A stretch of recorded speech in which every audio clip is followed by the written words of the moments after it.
The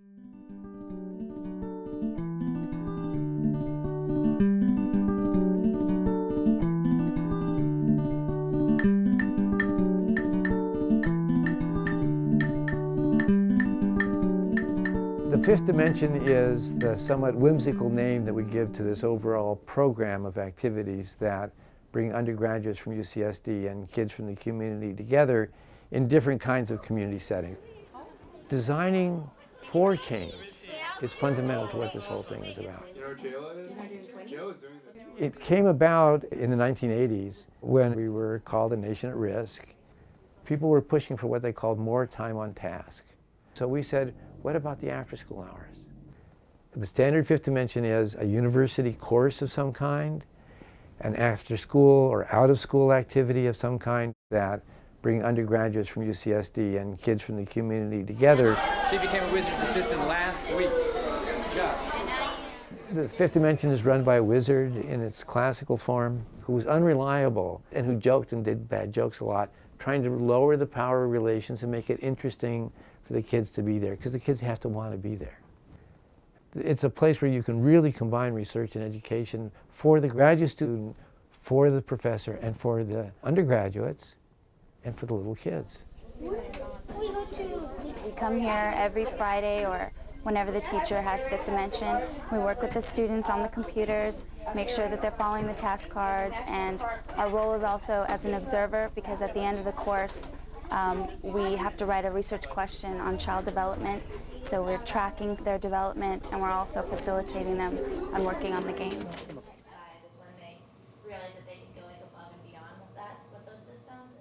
It's very hard to get people to understand how much the university is getting from the community by them allowing us to come down there and providing the amount of structure they do. We don't have the money to do that.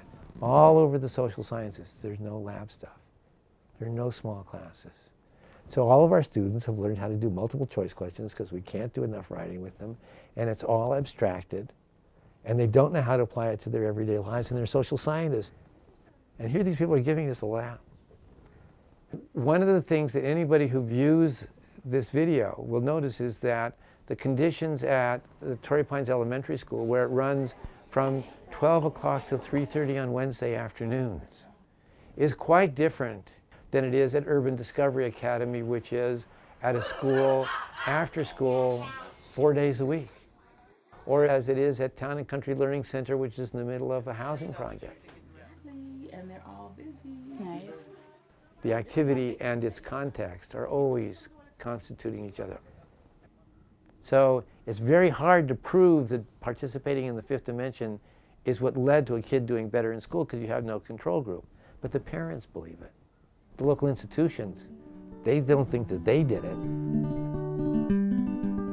So we began to really study the longevity of these things.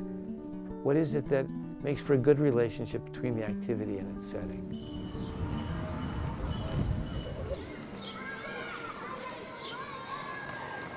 Torrey Pines Elementary is in La Jolla, California, which is a high socioeconomic area.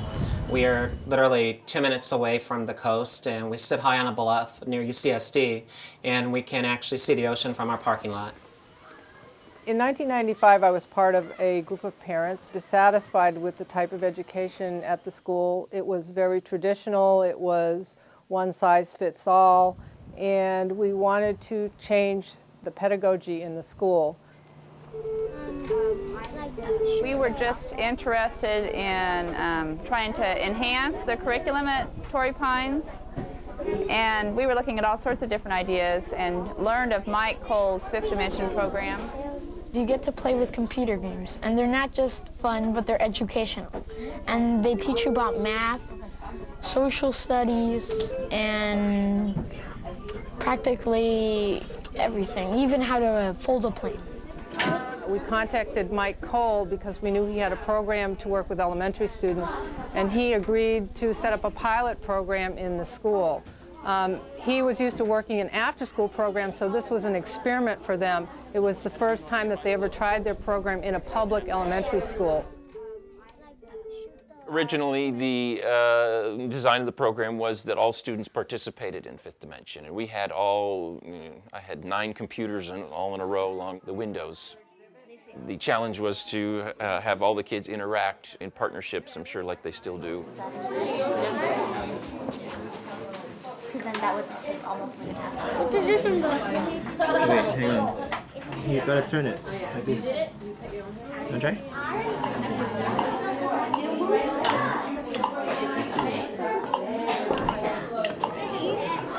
Set. Go.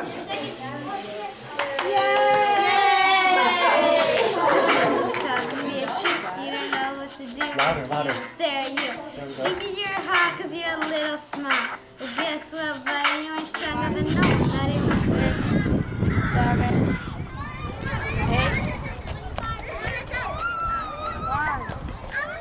When I first arrived as principal at Torrey Pines in 2002, the Fifth Dimension program was part of our instructional day. It was taught to both 4th and 5th grade students, and every student had access to the program.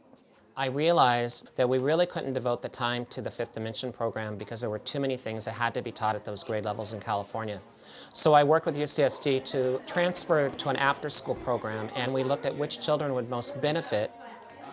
Today, the program is after school every Wednesday, and about 30 children participate in the program, and they're mostly second language children from the inner city. Okay, you guys want to set up your project? Okay, so everyone's going to have to gather around the computer over here to see their project. So we went around asking people if they believe in ghosts. Do you guys believe? No. Put your hand up. I can't see anything. I do. Kind of. It's a Mexican legend. Okay, you guys, it's a Mexican legend. You believe? Es una italiana que se llama Luca. In the early 1990s, about a third of the school was bused in, about 120 children. Most of them qualify for free or reduced lunch, which means that by federal guidelines, they are below the poverty level. The way elementary schools work in San Diego Unified, one afternoon a week, the children leave around noon or 1 o'clock. However, the teachers are required to be there for prep time and for staff meetings. So what the school did was they arranged for a late bus so the children between 12:30 and 3:30 could stay and be part of our after-school program. We were allowed 3 hours of contact time with the children, and the kinds of bonds that developed were much more deep and lasting and important to those children and to the undergraduates. My biggest concern was how would the teachers react to me taking that away from their instructional day and making it into an after-school program. When they saw us redevelop the curriculum around the needs of the children that struggled in these teachers' classrooms, I think it really convinced teachers. To follow in order to overtake, capture, or to chase. Pursue. All right, good. All right. You got a point. Over 2 or 3 years, they started to see the increase in their writing abilities, participation, and then on their state testing. Okay, we're going to write this bill, guys. All right, I'll get them to you guys later. All right. What else can you write? Using those words. This course really is kind of what paved the way for my passion in life. I kind of was going through the system not really knowing what I wanted to do. In these big lecture halls, I felt no personal connection to anything that I was doing. If I was in a lecture class and got sick, I would not go. Okay, everyone, start preparing your final presentation plate so you can show to the judges. 1, 2, 3, 4, 5. I got involved with Torrey Pines as a psychology major through a practicum course. I arrived my first day just knowing this was a course requirement that I needed to get done. I guess since I wasn't there for the first class, there was someone left that was deemed a difficult child. Oh my God, yeah. So we're going to have each team go around and fill up their dishes, and then the judges... I met Ashley and said, "Oh, I'm your new buddy, Brittany. I'm going to be working with you for the rest of the quarter." And she just ran away from me. We read an article in class called Funds of Knowledge by Louise Moll, and it talked about a study of teachers who went into the homes of the students to actually learn about them and their background, and it influenced their lesson plan. And it made me think, like, how can we use this theory and apply it to our students, and then what effect would it have on them? Ashley told me one day that she liked stickers, so I started bringing stickers. I started learning and asking about her family and her interests. So after time, we created a great relationship, and we still keep in contact today. So you read a reading for today about funds of knowledge, the knowledge set with which people interact with the world and create their priorities. Do you guys remember the term habitus? Can somebody tell me what it means? It's the types of things you're used to doing based on how you were raised and who you know and things like that. Exactly. So it's the types of things you're used to doing, things that seem comfortable. I think the biggest part of the program for me, besides the academics, is the relationships that are created between the UCSD students and the Torrey Pines students. A lot of the children that are in the Fifth Dimension don't have mentors at home, or they can't look up to somebody that's been in college. So to have the opportunity to work weekly with a 20-year-old that's in college currently really makes them feel good about themselves. They'll often ask me, do we have buddies today? Is it going to be happening today? They ask me that every week, and I have to reassure them that yes, it's happening on Wednesday. They're going to be here. We wanted our UCSD students to develop communication with the parents of the children. So we began a home visit program, which we ran once or twice a year, where the university students would go and visit the homes of the children that they worked with and meet the parents.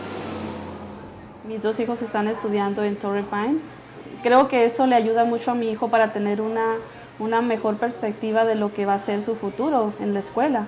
Pienso que es una motivación porque los ve a ellos que ya están dentro del estudio, entonces ver que alguien está ya encaminado en la escuela, yo pienso que es como una motivación también para él, ¿no?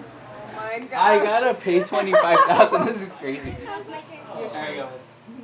Puedo estar en la escuela, jugar con mis amigos de colegio mucho. Y eso es divertido porque hay una señora que nos da papel como para hacer origami. Why did you bring that? Are you not a pepperoni person? My name is Ashley Andrade. O sea, que te ayudaban en tus tareas y hacían ¿cómo se dice? Todo lo que me decías que hacían allá. Jugaban. After we finished our homework, we had free time. Pues mi nombre es Sandra López y pues yo desde hace ya mucho tiempo, se podría decir años, tengo a mis hijas en el programa ese y pues sí estamos muy contentos y sobre todo a mis hijas, les encanta. O sea, siempre están acordándose de los nombres de las muchachas y luego sobre todo cuando van a hacer la tarea, ella, mami, mi tarea me la voy a llevar porque me van a ayudar a hacerla, o siempre me viene comentando lo que hicieron ellos allá. Le decía pues que ella tenía que prepararse para que no deje de estudiar. 10 semanas y hice la segunda parte ahí, que ya tengo dos semestres con Mary. ¿Qué fue lo que le pasó a Chelsea? My name is Veronica Sanchez. This is my second quarter working in the Fifth Dimension program. I can relate what I have learned more to my life from this program because I have a 4-year-old son. So I have learned like how the school system works and what the students are expected to know, like in certain levels.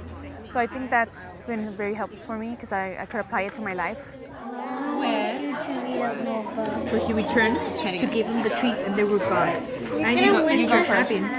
When I got here, my mission really was to create a great neighborhood school for the neighborhood children to go to. That's my philosophy, and that's the way public ed should be at every school. We are currently the #1 school in all of San Diego County. The Torrey Pines Elementary School Fifth Dimension program lasted for 15 years. It finally died.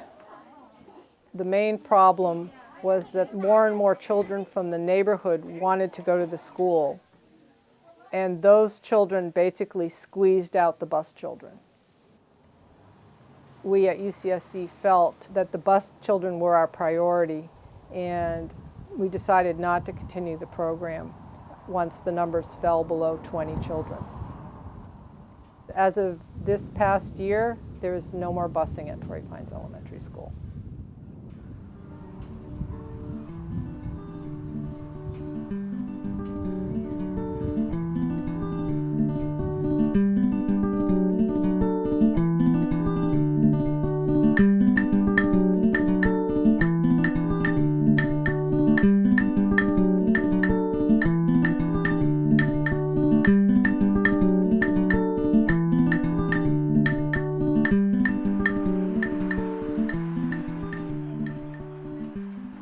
Urban Discovery Academy is located in the heart of downtown San Diego, directly across from Balboa Park.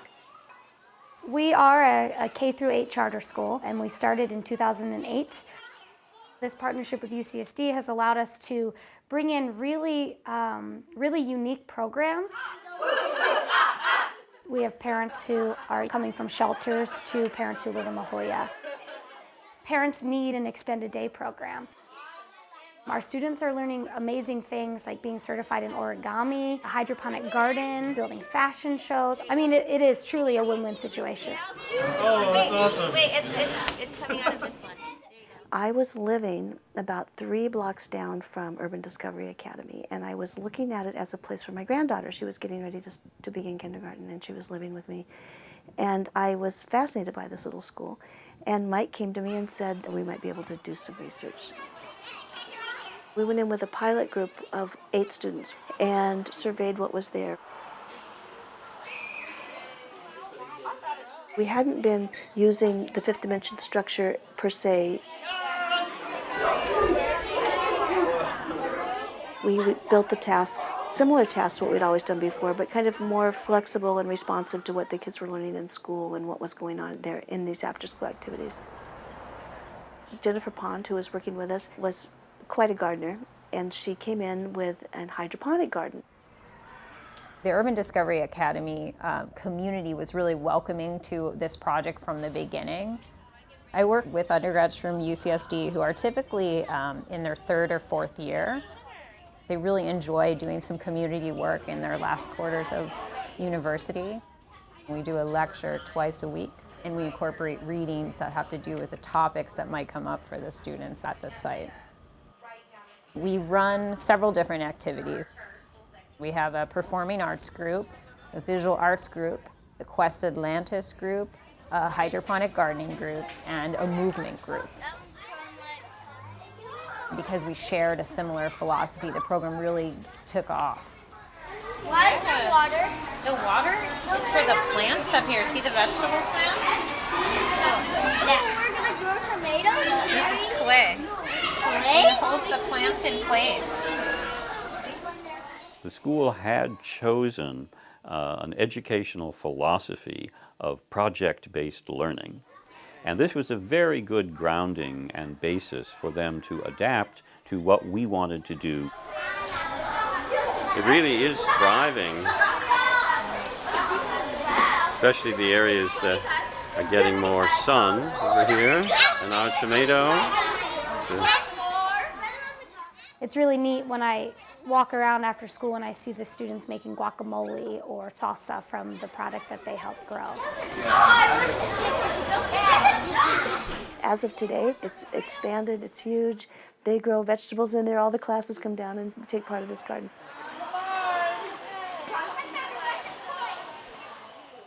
Our relationship with UCSD has been a complete blessing. Are we mummifying her? Oh yeah, we're mummifying. The UCSD undergraduates have been a vital part of our school now. We've had them here for 2 years. A lot of our students have never met somebody who's gone to college or doesn't know that they could possibly be a college student. They really do form significant bonds. Our trimesters don't always line up with UCSD's semesters, and I think it's like a 2-week overlap where the UCSD students aren't here, and our kids that are in extended day are they ask every day, when are they coming back? When are they coming back? How long is it going to be? So I have undergraduates that are coming in that are terrified. They've never been around children, some of them, never worked with children. International students whose English is maybe not as good as they would hope. Hi, bye.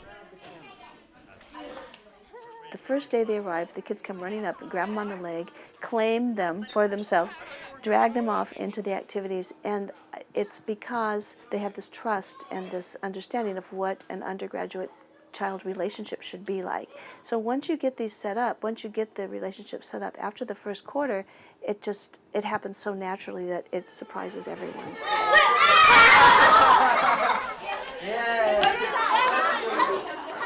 Deborah and I wanted to establish a time where everyone could come together in the beginning of the extended day session, and that's what laughter yoga is for.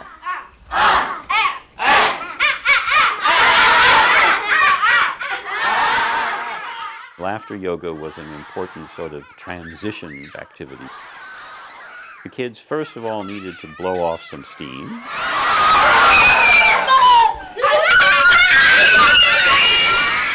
And secondly, it was one of the key ways in which the kids and the undergraduates bonded with each other, and one of the opportunities they had for physical contact with each other, which was very important to the younger kids. Then there would be a small whiteboard on which were written by the undergraduates the list of the day's activities. And the kids would make their own free choice as to which of these activities they wanted to go to. I was interested in issues of play and learning, especially using computer games. Quest Atlantis is an educational learning game. Oh, there's an army of mermaids. They were willing to give us the rights to use this game and try it out if we found the right population of kids, and UDA looked like the one to try. Quest Atlantis was a wonderful program for us. It allowed us to capitalize on the fact that there were a lot of little boys and some girls who wanted to spend all their time on the computers and playing computer games.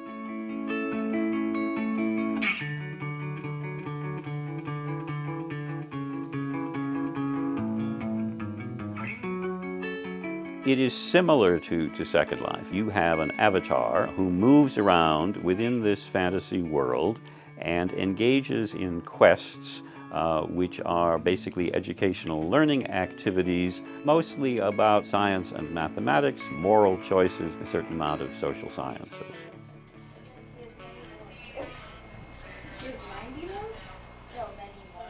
One of the things that it's possible to do in Quest Atlantis is for the participants, the players, to actually create their own spaces within the world. They built buildings and community centers and parks and all sorts of activities from scratch. Here's inside of the house, and I made a window for her. Oh! One of the kids who became very adept at building would build houses for her friends. And I'm getting her a jacuzzi for a bath. There's a view of my treehouse. Yes. I love that treehouse. I love the swimming pool and the treehouse. I went inside.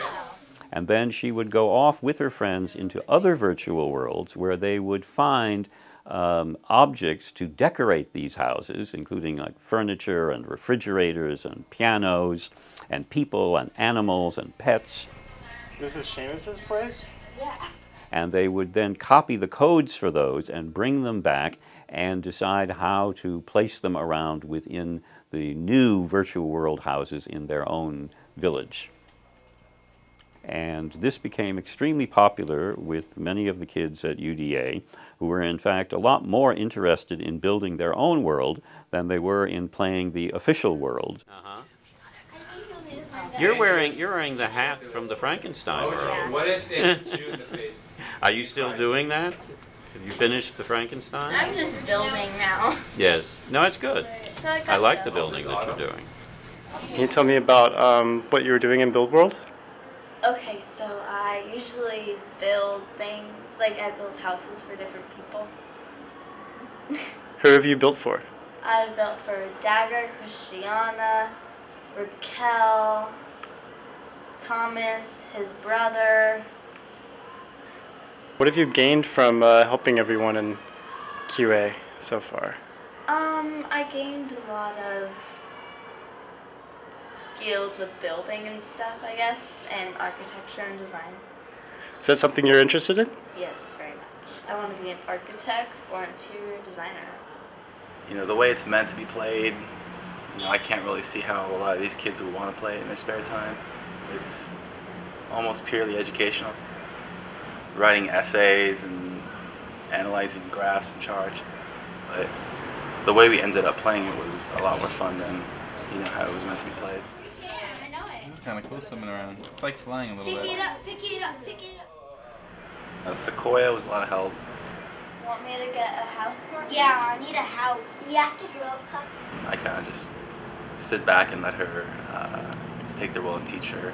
Oh, I want a big open space, like right in that big corner. Right there, the corner. Corners are always A lot of the learning that takes place is actually peer learning, is actually learning in which the kids are teaching each other how to do things. And they very often have more interest in learning from one another as part of their play with each other than they do with learning from a pre-programmed kind of curriculum that's part of the official learning game. They developed this program where they would lay things out on the floor, the worlds that they were going to be working with on their computers. Just the underwater castle. So they're interacting on two levels. They were interacting between each other, one-on-one, and they were interacting in the virtual world. That mindset kind of bled over into some of the other games that the students were doing. Right there. And then, Dustin Malkin was a pilot. I can't see. You're going to take off, remember. He was a senior here. Now, so you see, this is where your course is. So wherever this points is where you need to go. And he came in with a flight simulator. So this is your attitude indicator, and that tells you how level you are with the ground. And some of the students got really excited and involved with this. You're gonna level out when you're straight. Whoa! There you go. You gonna roll all the way? Can you do it before you hit the ground? Up, up, up, Which computer do you want to play? Yoke! No, actually I wheel Because nobody else is for another 5 minutes. We really didn't know what to do with it after a while. It not only left the computer screens, but it left the computer room. They would set up a desk, and they had their computer screen on the table, but more importantly, what was going on in the computer screen was projected in a large screen in front of them. Using cardboard refrigerator boxes, they built a cockpit.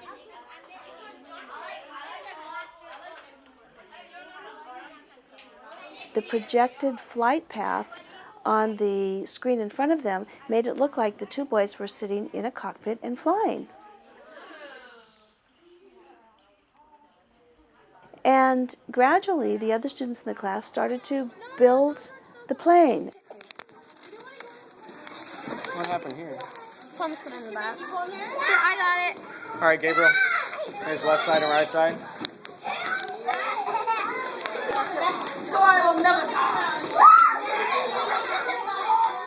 These sorts of things brought all different ages in very naturally. And it brought the girls in. Malcolm's biggest success in his mind was that one of the girls there, after playing for a while, told him that she was going to be a pilot. One little girl was running around a kindergartner. We couldn't figure out what she was doing, and we realized that she was the flight attendant. She had a little tray, and she was going to serve people. So everyone became involved with this computer game in a way that that we never would have imagined possible. And I think that had they not developed that attitude with Quest Atlantis, that that they could work in this very expanded world, this would have never gone that far.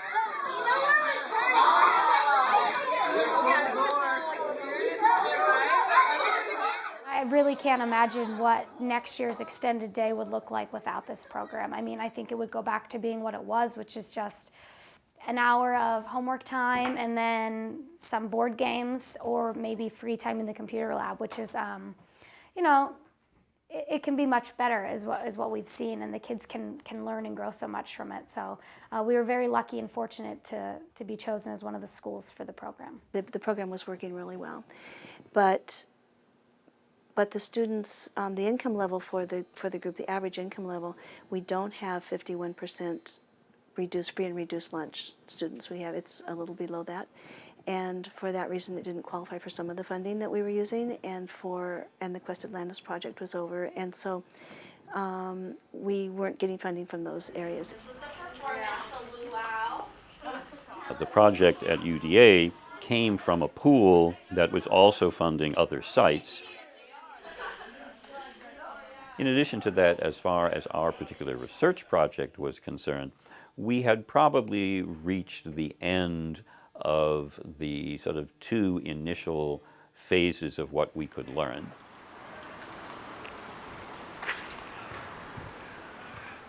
In my mind, the university should be funding more of these classes. We shouldn't be dependent on this soft money that comes and goes. We should value this education for our undergraduates. The department should be supporting them, and the university should be supporting them. But I understand that that's not always possible. And so we left. We're not there anymore. I miss it every day.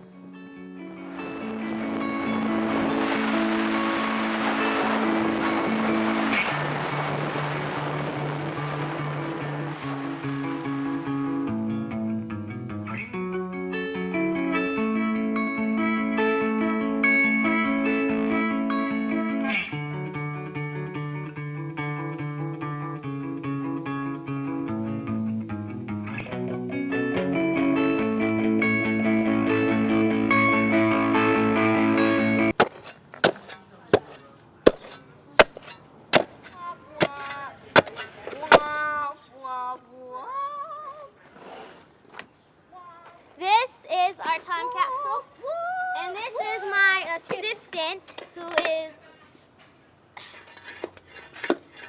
I think we hit something. Yeah, why are you too scared? Yeah, we hit something. All right. You hear that? What's that? Yep, we struck clay, all right.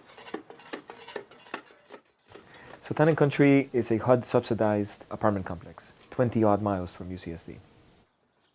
This was the first community in about 30 years that was an African American community into which LCHC was invited. The Learning Center is made out of 2 apartments that were joined together. The wall between them was torn down, and that's where Miss Beverly works. Nice. And this is my baker today, yes, son? We really couldn't foresee what the challenges would be because we've never really collaborated with a major university before. The collaboration just could not have come at a better time. I had already established a really good relationship with the community, the children here, I knew them well. I've always had big dreams for my kids, and there was a lot of things that I wanted to do with them. And because I was the only paid employee in the building, there was no way possible that I could possibly get all of the activities done. A colleague of mine, Diane Baxter, who's head of the education program at the Supercomputer Center, came to me one day, and she said, would you consider starting one of your fifth dimensions with this organization downtown? And I said, yeah, how are my students going to get there? In the afternoon? Traffic's horrible. Can't do it. We discovered something really odd. If you leave UCSD at 3:30 in the afternoon and you drive to Town and Country, you'll be there in 20 minutes. There is no traffic. If you try to go at 4:30, can't do it. This is localization. Because of the funny traffic pattern, we could actually do it. Then there became the problem of me going into black community. I was very sensitive to what this was all about, so from the very beginning, we did not go in with a program. Bye-bye. This is everything that we can show you. It's actually 2 apartments, so we could never even run a fifth dimension at Town and Country because the physical spaces wouldn't allow you to do it. Town and Country was a community center. It wasn't just an after-school center. So we had kids from kindergarten to even college going there. We had adults from the community going there. So we couldn't monopolize the space. We had to be flexible. I decided that as a coordinator here alone, I had to separate the kids according to their ages in different clubs. So I formed a teen club. I formed a Ladybugs group because I had a bunch of little girls around here who were just real catty and everything. And newly formed a Kings group, and that's just all boys who are the same ages as the Ladybugs. So the Ladybugs are 6 to about 12 or 13. Teens start 13, sometimes like 21, 22 years old. Those groups were established prior to the collaboration with UCSD. Well, I was at Town and Country in the very beginning, taught the very first few classes there.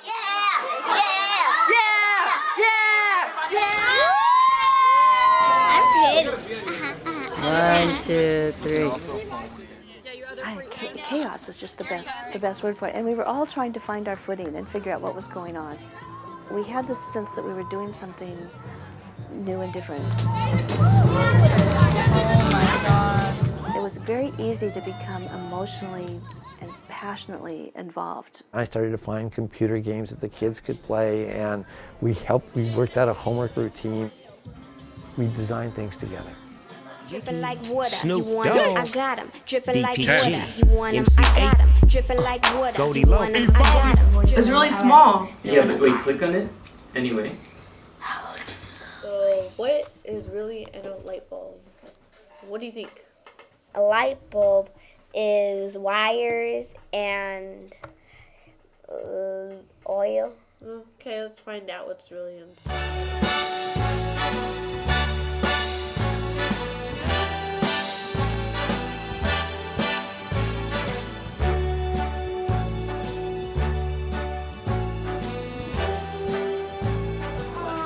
That's So, where are you guys? We're right here. No. Right here. I think you're right there. Right there. Yeah. Yeah. Oh wait, you're moving away. Where'd you go? Where'd you go? Recording. Hi, my name is Delaysia Jackson, and we are on the cooking channel. We will be learning how to make California rolls today. But before that, I'm going to tell you the most common foods for California. They are walnuts, garlic, figs, and avocado. So when you multiply 2 and 25, does it go on the second row? And we just grew this sort of common hybrid mini culture of ways of doing things, which exists to this day, and it's very uneven, and you don't always understand each other, and but you, after this many years, you really trust each other. We have 10 weeks per quarter, and most of these students are new to the site. We're there 2 hours Monday through Thursday, 8 hours a week. And then there's the fact that it's predominantly Asian and Caucasian students that are traveling from UCSD. If you read the field notes from the first few weeks, especially from the first visit, it's about, wow, I didn't realize that we were going into a community that has so few resources. Another one that's very prominent is this kind of surprise. It doesn't look like a ghetto. Sometimes you see moments of tension around, for example, the kinds of cars that the students drive down there, or undergraduates walk in there with food and just sort of like eating by themselves and things like that, when there are some kids and families that struggle to have enough food on the table. And so there are those things that become points around which you can grow, but which are clear differences. But then the buddies and certain of the kids end up developing quite close relationships.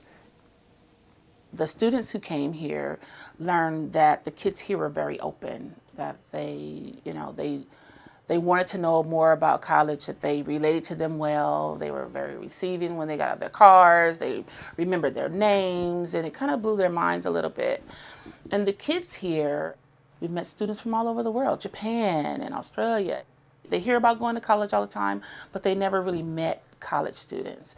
So when the students from UCSD and the kids here were able to, have little conversations, they learned that those students were just like them, most of them. Some came from single parent households, some grandmothers raised them, and they were just regular people. So that match, kind of gave a reality to the kids that, hey, college is achievable. So Mondays are usually the days to sort of debrief on what happened the week before and to plan for the week ahead. We never feel community needs directly.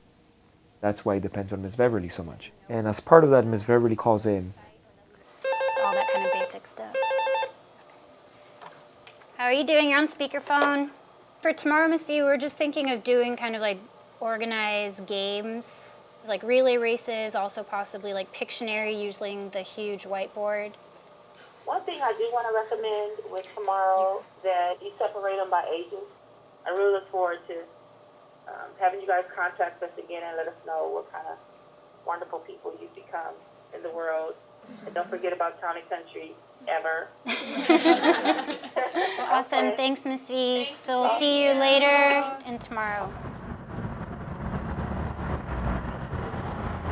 I've taken this drive twice a week for the past 6 years, in all 3 quarters and the summer. And honestly, going to the center, I was really nervous at the beginning and kind of intimidated. And now it just feels like home. And I've become so attached to the kids, and it's been so fun to see them grow. Most of them are taller than I am now, so. I was really interested in the environment outside of the center and what the kids kind of experience in their everyday lives, not just the 2 hours that we're with them. So I started working with nonprofits in the area.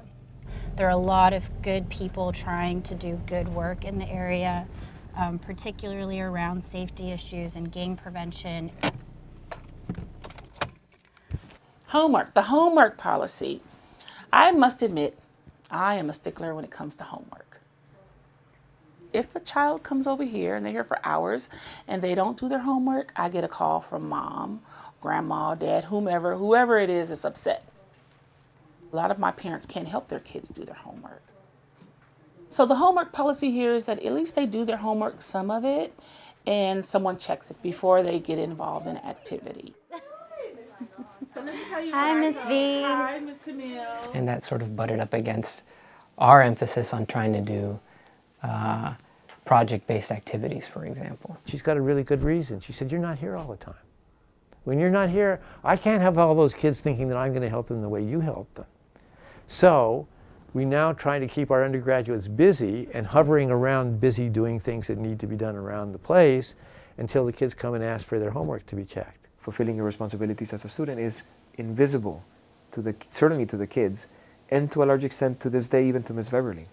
It isn't very easy to communicate that, hey, certain kinds of things need to take place for these students in order for the class to honestly say is about understanding theories of human development and learning in practical community settings. That was our biggest battle, was coming together with the homework and the projects that the students had to do for class. A lot of it because I just really didn't understand fully.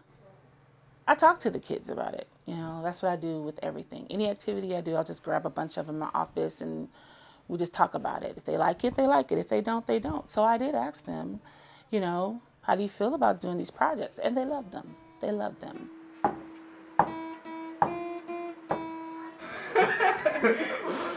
Okay, try it again. 1, 2, 3. I was working with Ariel Anderson. I remember her name because we used to talk a lot and we actually keep in touch sometimes through Facebook. That one time around when I was taking that class, it was an independent project trying to teach her the basics of guitar. Was that right? That was it. That was it. Okay. I took that class for about a year and a half, and then I kept coming back to visit the kids. I would get a group of friends, I would play Christmas carols, and also for Halloween, we did like a haunted house. And I think they still do it, but yeah, we started that. He showed me that I wanted to work with children. Probably my best experience at UCSD. I graduated as a human development major, and right now I'm working into getting into nursing school. So let's pretend the negative wasn't there. What would the answer be? I had to take a step back and really listen to the kids and watch them. And I noticed that those two together was a good combination because then the kids wanted to get that homework done really quick. They understood that that's what it took to be involved with the projects, or they had their mothers call me and say, okay, you know, little Johnny, little Susie can come to the center and do the projects, and Miss Beverly, I'm not gonna pressure them so much with the homework. So the parents backed up, and so did I. We initially took the approach of seeing what Miss V was doing there and working with that first. So they would do cooking and taco sales, for example. They would cook tacos to gather money for the center. So that became a point where we said, well, why don't we start doing some cooking and just just for the kids so that they can eat and tie in issues of nutrition, of exercise, of science, and things like that. It has the connections to gardening. But at the same time, you end up cooking something, and then you take it outside, and everybody comes and gathers around and gets the food, tastes the food, enjoys the food. So it brings people together too. Professor Mike really implemented the healthy snacks. In the beginning, it was a little shaky. We didn't know exactly what the kids will eat.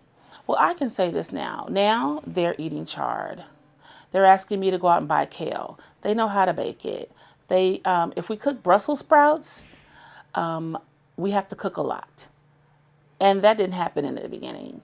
So now you can ask any of these kids what those items are and they know.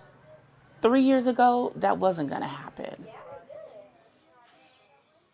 The grad students here, I mean, it's huge. They've become family to us. Man, I've been at Town & Country since the beginning, since April of 2007. Around 2009 is where I started my actual project, the Ocean World activity. But you know what At the time, it was still pretty new to say, hey, let's do something that is just like the real world in this virtual world. It turns out that that's not very exciting. That history is important because it was the first sort of detail that said to me, the activity can't be about the virtual world. So we read, right? That's pretty traditional stuff. The Magic School Bus goes to the ocean floor. We have markers and we have poster boards and we draw things and write things down. Puppets with which we sort of act out what it would be to be on the beach and be like a clam or something like that. So there are these very tight sort of interesting connections between the representations that unfold in the activity, but it has the affordance that a poster board doesn't, of in a sense being able to shift and move into a different sort of 3D part of the ocean world. And so that's how we ended up creating the beach, followed by the coral reef, followed by a slightly more deep section, and finally the ocean floor. And if you go and you look at that virtual world in the footage, it has those creatures at the right depth that you would encounter them in their natural biomes. Yeah, you like it? Have you been reading it? What's the use of doing this kind of thing? Okay, and I think I might have taken that one. Or either that.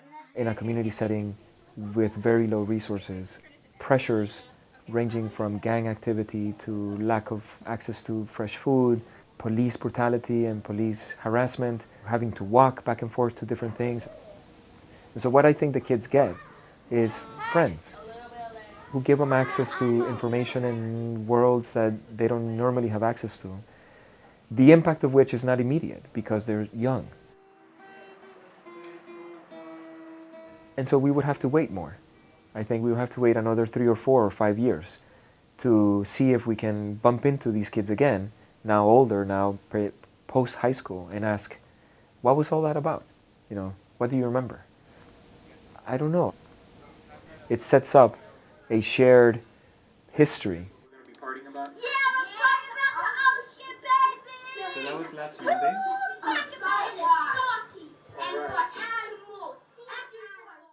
I remember how we studied under the sea and we studied like certain animals and like certain places in the sea and stuff like that. I can't remember a lot of it. That's like what I remember we took a field trip to the Birch Aquarium, but it was fun. But he's not here no more. He don't really come here, so we don't do it. I honestly don't know what they teach you, to be honest. Like, they come here, they help you with your homework, so I guess they help you with your skills better in like academics, and they help you better by getting along with others, and also they help you by interacting more. And what do you teach them? I teach them everything. So tell me what you're working on. A scrapbook for the learning center. I like how we do like fun activities with the buddies. That's the most one. The least one is probably doing homework, because I don't like homework. Do you think it would be a pretty different kind of place if the buddies didn't come? Yes. Yeah. Nobody would be here.